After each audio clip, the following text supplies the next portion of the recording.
সচিবালয়ে আজও বিক্ষোভ করছেন কর্মকর্তা-কর্মচারীরা। সরকারি চাকরি সংশোধন অধ্যাদেশ বাতিল না হওয়া পর্যন্ত আন্দোলন চালিয়ে যাওয়ার ঘোষণা দিয়েছেন তারা।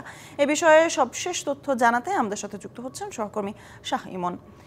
ইমন, সচিবালয়ের কর্মকর্তা-কর্মচারীদের আজকের কর্মসূচির বিস্তারিত জানাবেন, তার পাশাপাশি তারা নতুন কোনো দাবি যুক্ত করেছে কিনা বিস্তারিত জানাবেন।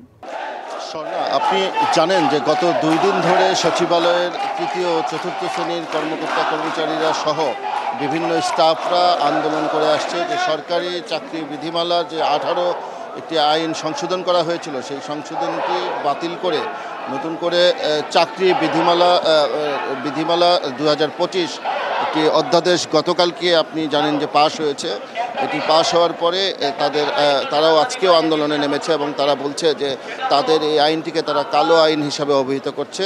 এখানে 2 থেকে 300 কর্মকর্তা কর্মচারী তারা সকাল থেকে সচিবালয়ের বিভিন্ন ভবন এবং বিভিন্ন সড়ক প্রদক্ষিণ করে এখন তারা বর্তমানে সচিবালয়ের ভিতরে যে একটি হাসপাতাল রয়েছে সেই হাসপাতাল ভবনের সামনে একটি নতুন ভবন তৈরি হচ্ছে, তার সামনে জমায়েত হয়ে এখানে সভা সমাবেশ করছে এবং অবস্থান নিয়ে আছে।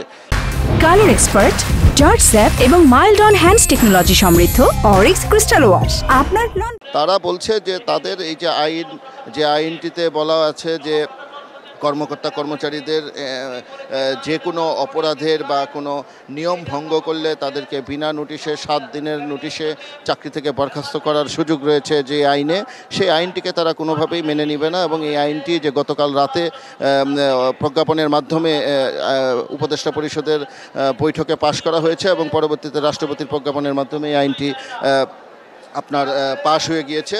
তো এর প্রেক্ষিতে তারা আজকে 2 থেকে 300 কর্মকর্তা কর্মচারী সকালবেলা এখান থেকে অবস্থান করছে এবং তারা বলছে যে এই আইনটি বাতিল না করা হলে তারা এখানে আজকে সারাদিনই কর্মবিরতি দিবে এবং তারা এই জায়গায় অবস্থান করবে বিকাল 5টা পর্যন্ত। তারা এখানে অবস্থান করে তাদের প্রতিবাদ জানাবে এবং তারা বলেছে যে এই আইনটি বাতিল না করা পর্যন্ত তাদের এই আন্দোলন চলমান থাকবে। তবে একটি লক্ষণীয় বিষয় আমি আপনাকে জানিয়ে রাখি, সেটি হচ্ছে যে এইখানে এই তৃতীয় এবং চতুর্থ শ্রেণীর কর্মকর্তা কর্মচারী প্রায় সচিবালয়ে কাজ করে 10 থেকে 12 হাজার কর্মকর্তা কর্মচারী। তবে সবাই যে আন্দোলনে আছে বিষয়টি এইরকম না। আমরা দেখতে পাচ্ছি যে এখানে 2 থেকে 300 বা 400 লোকজন আন্দোলনে রয়েছে, কিন্তু বাকিরা কিন্তু কাজে রয়েছে। তবে তারা বলছে যে পর্যায়ক্রমে তারাও নাকি তাদের সাথে যোগ দিবে, এরকম আশাবাদ ব্যক্ত করেছে তারা। এবং তারা বলছে যে এখানে তারা 4টা পর্যন্ত অবস্থান করবে এবং 4টার পরে তারা এমনও বলছে যে সচিবালয়ের যে কার্য দিবসের সময় শেষ হয়ে গেলে তারা সচিবালয়ের বাইরে অবস্থান করে হলেও তাদের আন্দোলন চালিয়ে যাবে, এই ধরনের ঘোষণা তারা দিচ্ছে আজকে।